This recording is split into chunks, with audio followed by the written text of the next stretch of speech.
Welcome everybody to the Impact Investment part of Sea Change here. Welcome back, everybody. I hope some in the viewing audience were able to see the pre-recorded sessions. These are 5 people I love to spend a lot of time with. Can be a short session, a Q&A here. So we have about 25 minutes or so just to kind of set the stage. So we'll have to move relatively quickly. We'll probably take questions from the chat. And then we have Yvonne and Kate coming up here in about 25 minutes, everybody. So we're really excited for that. So it's not on the program, but Russ Scully, founder of Hula and the head of the fund at Hula, is with me here. I just wanted to give him just a little platform here, a quick shout out. He's the founder of Sea Change Sessions. His idea. He is the financial sponsor of Sea Change. And yeah, I just want to kick it to you, Russ. Thank you from all of us. It's been an amazing 2 days. Your vision is absolutely incredible. And I just wanted to give you a little platform to kind of do a little shout out here to everybody. Thanks, Rob. I don't want to take up too much time because I know these guys have a lot of important stuff they want to share with the rest of you. But thank you, Rob, for giving me this opportunity. Rob has always been a huge fan and huge supporter of a lot of stuff we're doing over here at Hula. He's a huge part of the Hula team, helped us really make sure that the funded Hula and this whole vision for Hula was executed the way it was. And he's done a great job of reaching out to the larger investment community in state and out of state, and has made incredible inroads with the rest of the panelists here today, who are all doing amazing things to help Vermont companies. And I'm just overwhelmed and really thrilled with the response so far that we've gotten from this inaugural session of Sea Change. I can't thank the panelists and our partners enough, all of you, for jumping in and being so supportive in year one with this idea. And we're really excited about the progress we've made so far. And I'm overwhelmed with the response we've gotten. And we're just really excited about the outcome. So thank you, Rob. Thank you, all the panelists here in this talk, and look forward to hearing what you guys have to say and hearing about some of the things you want to share with the rest of the team. Thank you. All right, thanks, Russ. And real quick, yeah, inviting everybody. We're not going to present anything. We're just going to take your questions from the chat here. So fire away. I'll do a super quick intro. Alex Kremer, you guys, everyone has seen Alex, I think, yesterday a little bit, as well as today, from Tin Shed. Thanks, Alex, for being here. Terry Kellogg from Helios Capital, right here in the state of Vermont. So thanks, Terry. James Macon, Barbour Alliance. James, thank you as well. It's been great hanging out with you this last year and a half or so. And Melissa Dolan down in Connecticut, Emil Capital. Thank you for coming. So, all right. So again, we're gonna jump into questions here. All right. Earlier question from Cam. I understand there's a growing amount of ESG-focused investment capital. It can be tough for businesses to discover and connect directly with those sources. Can you recommend some capital raising advisories focused on ESG? Advisors play such an important intermediary role. Yeah, and let's do it really loose. Whoever wants to jump in, just go ahead and jump in with Cam's question.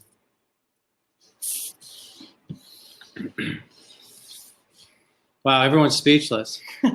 How do people get started? And this is the typical question for us, right? It's like, how do people like Cam or whoever, approach impact investors, I guess, and how do they find them? How do they source them? I'll start off. I think there's a number of resources online just by searching various funding groups, and I would encourage folks to actually reach out directly to those funding sources, not necessarily really needing an intermediary, because ultimately this is all about building relationships. And being on the other side of the table for half of my career and as an operator, approaching capital sources, as well as a venture capitalist, you know, I tend to build those relationships, you know, years in advance. So I'd encourage you to go direct, quite frankly. Anybody else? Well, I think that's great advice, and going direct makes a ton of sense. It would be easier, I think, to get more specific if we knew more about, you know, sector and stage and whatnot, because that's where you can really find people. So if you're interested in clean tech, follow up with me separately, and I can give you some ideas that might not be relevant to everybody.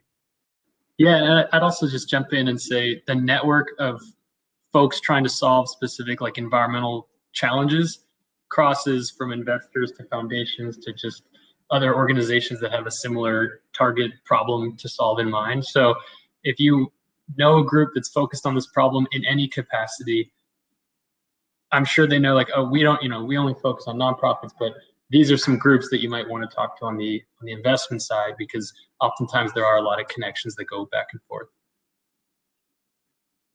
The only thing I would add is, you know, for me personally, I'm much more likely to respond if it's direct outreach. So just to echo what James said, yeah, I think we're all pretty responsive. So I love just hearing from founders directly. LinkedIn, email, this conference, whatever it is, any conference, always open to a chat. And I would add, the beautiful thing about ESG investing these days is that everybody's doing it. It's not just the ESG labeled funds specifically that are just doing it, but you know, Benchmark, you know, Obvious, you name it, right? Lightspeed, everybody's interested in ESG investing.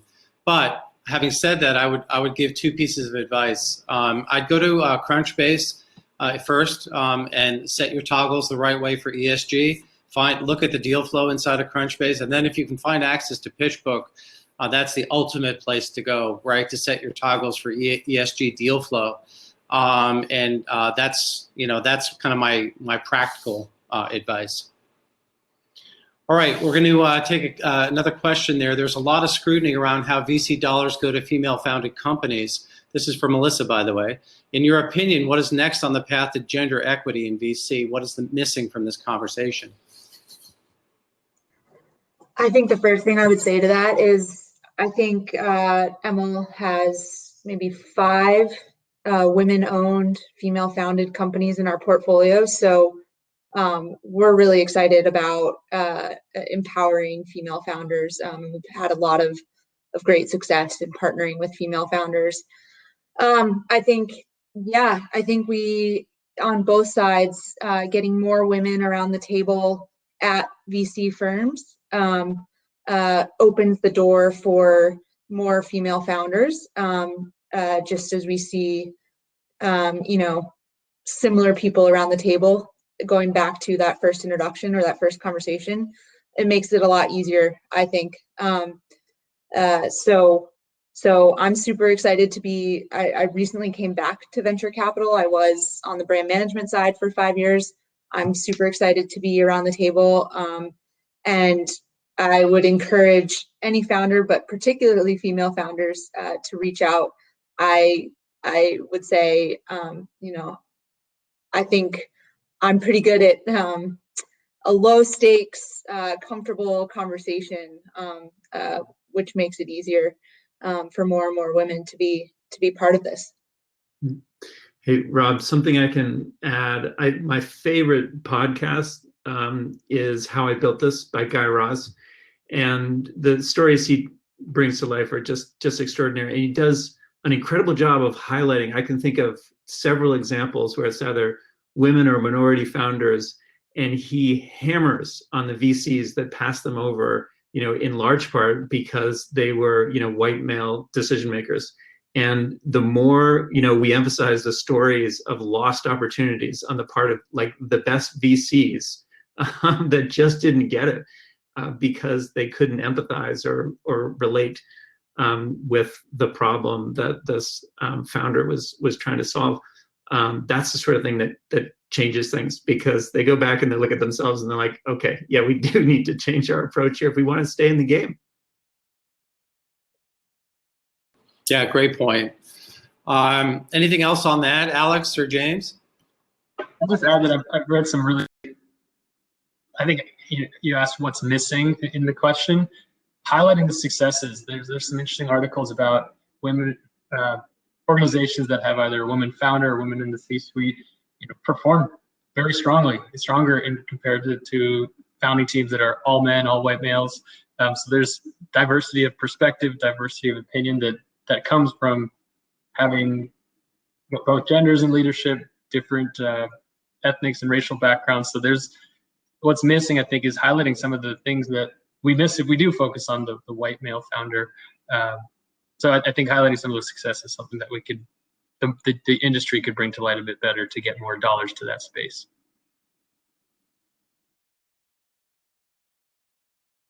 Okay, great. Maybe a related question. Sorry, we may not get to every in the chat, but we'll do the best that we can. But this is kind of a related question. Steve, how do we get into venture capital and impacting investment space, right?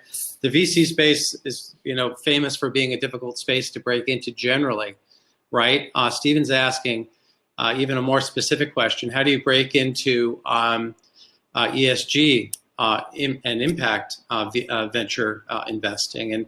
And maybe Alex and Melissa, you guys, this is the most recent, for you guys in terms of experience breaking in. Any advice there? I've now come back to the buy side twice, once before business school, once after business school. And both times it's been a year-long plus journey of talking to as many people as possible. And I had a really good mentor say to me, don't say no to a conversation. Personally, I used to get nervous about, especially if I was connected to someone pretty high up in a fund, what am I going to ask them? Am I wasting their time? Generally, they were all pretty fruitful conversations. Even if a particular fund wasn't hiring, through that conversation, I met 5 more people.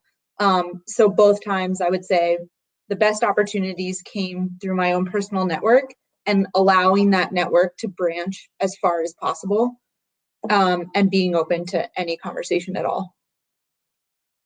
In those conversations, my goal was always learn something and try to teach them something. So research the industry, hey, have you thought about this problem from this standpoint? Just get them thinking. There might not be a role or job, but in the future they might say, hey, that guy or girl that got me thinking a little bit. We should maybe reach back out when that time comes. So that was always my goal in those conversations. And in the ESG and impact investing world, I'm always asking, why are you committed to this problem? Why do you want to solve this? Not just, it seems good on a resume. It's better than just investing without an impact. How are you attached and motivated to solve this specific challenge, environmental or social challenge? So for me, that'll just bring somebody to work every day that's passionate about solving that problem through their work, and that's just going to bring a better work and a stronger employee. So find that challenge that you really want to help solve, and then you can bring your M&A background, Stephen, in a much stronger way. Yeah, say for Hula, Cassidy's in the background there. I think she's 24. Tim Wall is in the background. I think he's 33. Abba's there. She's 33. I don't think that the fund at Hula, frankly, has a future without having a bunch of people that are under the age of 40 and obviously diverse as well. We just don't have a future.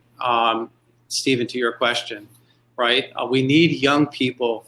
Alex and Melissa fit into this too. No offense, Terry and James. But, we need 20-somethings and we need 30-somethings, early 30-somethings, right, to be in venture capital. Frankly, I'm amazed by them every day. They know things that I will never know in my life. And it's been so additive. So, Stephen, keep knocking on the doors and preaching that to the VCs to say, hey, let me in. And I don't know what your age is, but I encourage you. All right. A question that we talked about a lot last time, everybody, and maybe we just touch on it briefly, about risk, right? Investing in new ideas and technology can carry higher risk. There's just less proof of concept. can you talk about evaluating risk versus reward? So this is the conversation, Melissa, that you instigated last time, right?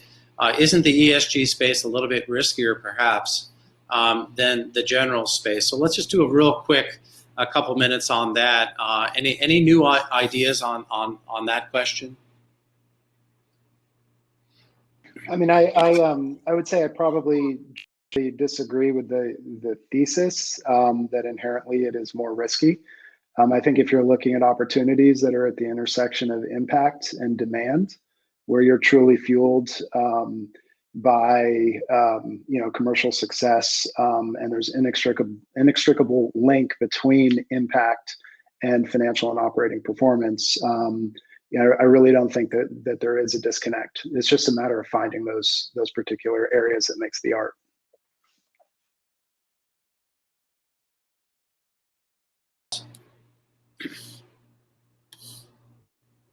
From my perspective, I think what you put investments in matters a lot too. You know, long term, what challenges are you trying to solve? And if you're taking a traditional SaaS VC approach to a problem, the returns, the scale might just look very different than an innovation that might, environmental innovation that might get more capital up front or time. So from my perspective and from the Tin Shed perspective, taking that long-term approach is a real difference to some traditional models. But I think in the end, it doesn't mean it's less reward. It just might take a different form. Great. Yeah, great question from Sophia. Actually, really fascinating question. We see this actually not just in ESG, but everywhere. But she's asking, and maybe good for you, Alex, as well with Patagonia. Are big companies, bigger companies like Patagonia, looking at smaller companies and startups for potential acquisition targets, essentially as their R&D departments, right? In other words, can all these small startups, right, be useful in terms of R&D for some of these larger companies? I love that question, Sophia, and I do think there's a place for them for big companies. Our approach is not to invest and lock up these great innovations that have a lot of potential, not kind of push them down if they don't work for us, but bring them to market, allow them to grow in their natural way. And I think that's the risk as big corporations get involved. Do they do it for themselves only? Are they really doing it for planetary impact? Because if it's such a great innovation, it would be a shame if it's only held with one company, and useful to one company. So I certainly think there's a place. I speak to a lot more brands that are wanting to get involved on the investment side, new business models. So yeah, I think that's a great question and a way for them to boost their innovation while also boosting their impact. Anybody else on that?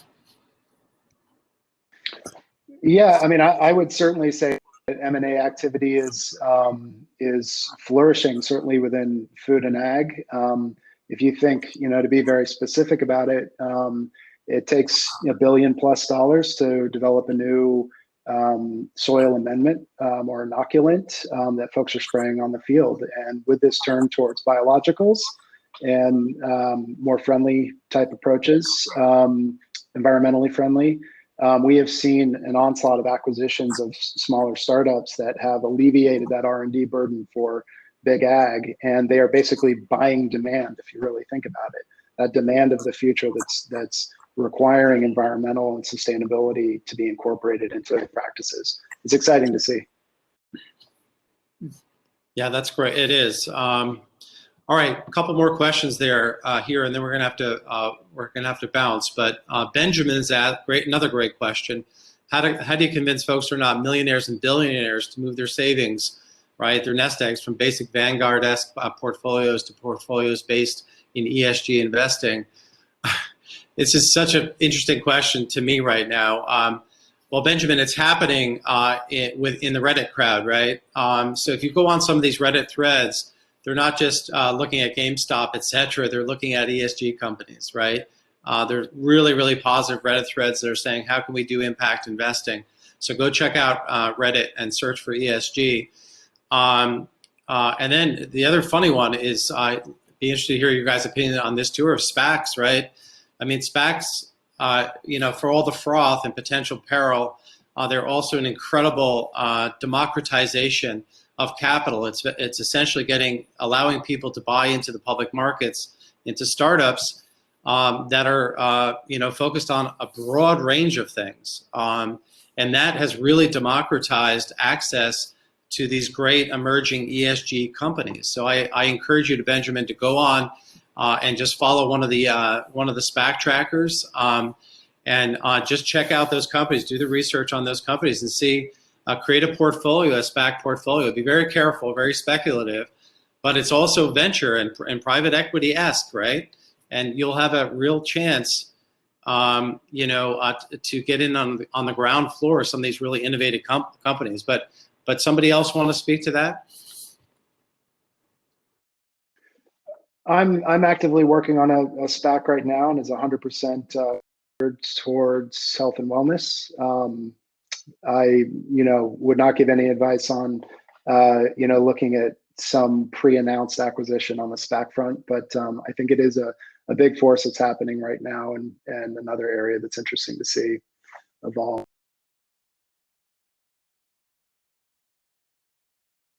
And and last thing on that, Benjamin, there's so many great ESG mutual funds, right, that have been going forever and ever. I too will not give individual investment advice, but just Google it. You'll see the top 10 ESG funds have been going for 30 years or so.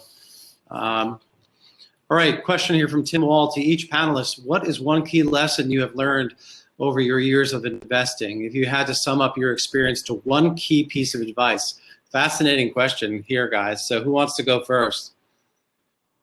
James. Yeah, great question there, Tim.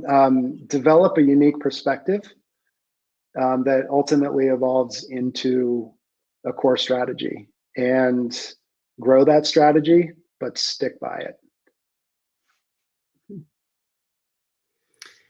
I can chime in, and I'll build off something that actually I think James mentioned in one of our earlier sessions, and that was, I think your quote, James, was something along the lines of, if you have an impulse, it's usually wrong. And the advice that this practice entail is just so much discipline, and it's an exercise in controlling our mammalian instincts of not wanting to miss out, or thinking that something is definitively much better than it is. So being extraordinarily patient, and we've found that just the way we've constructed our model to intentionally disincentivize the approach that a lot of people take, which is just to spread very widely in the hopes that 1 in 10 are going to work, and so that takes the pressure off making sure each and every one of them will work. We really try to only go in with an extremely high degree of confidence in the potential outcome, even if it means only doing one or two deals a year. Yeah, from my perspective, particularly early days, for me, the biggest skill was learning to say no. There's a lot of exciting things going on. Realizing that your time as you review a lot of opportunities is extremely valuable, and likewise to the entrepreneur. They don't want their time wasted. They have a lot of stuff they're doing, and fundraising is probably not the most exciting thing to do. So for me, it's being able to understand, does this really fit into this strategy? And if not, being able to pass as early as possible to be most respectful to both parties. Hey, Melissa, you have the last word here. We're in our last minute. So oh gosh, no pressure. No pressure though, no pressure. I was just going to add, for me, a lot of my advice as an investor comes from my experience as a brand manager. I think when, as an investor, you're trying to identify the next big idea that's going to generate a huge return or make a huge impact, or whatever your metric is, sometimes identifying those big ideas it's the ones that are as easy as breathing air. And what do I mean by that? Sometimes a big idea fits so seamlessly in consumer behavior or what people are already doing that it just seems very obvious. I always ask myself the question, is this trying to force something? Is there too much explaining? Is there too much shift that you're asking of the consumer. And if that's the case, I go back to, does this innovation, it's as easy as breathing air. It makes so much sense. It's so obvious. And sometimes those are the biggest ideas. All right, everybody. This went really fast, but I think it's a tribute to how fun it is. And like we said last time, we could do this all afternoon. So again, thanks, Russ, for putting this whole thing together for all of us. Incredibly inspirational and great vision. And yeah, look forward to doing it again in the summer session. So we really would love to have you guys all back. And yeah, it's 2:01. Let's go listen to Yvonne and Kate.